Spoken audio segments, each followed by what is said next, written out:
આધારમાં ઘરે બેઠા address change કરવા માટે શું પ્રોસેસ કરવી તેના વિશે વાત કરીશું. તો વેલિડ ડોક્યુમેન્ટ લિસ્ટમાં 14 નંબરનું પેજ છે self declaration form head of family, એ આપણે ભરવાનું રહેશે.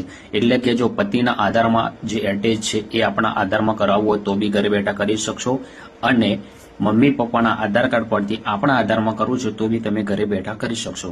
તો એમાં કઈ રીતે ફોર્મ ભરવાનું હોય છે? તો સેલ્ફ ડિક્લેરેશન ફોર્મની અંદર જે પહેલી માહિતી લખવાની છે એ હસબન્ડ અથવા મમ્મી પપ્પાના આધારમાં જે એડ્રેસ અપડેટ છે એની માહિતી લખવાની છે. એટલે કે એમનું નામ, આધાર પ્રમાણે ઘર નંબરથી લઈ પિનકોડ સુધી એડ્રેસ લખવાનું છે, અને નીચે એમનો આધાર નંબર લખવાનો છે.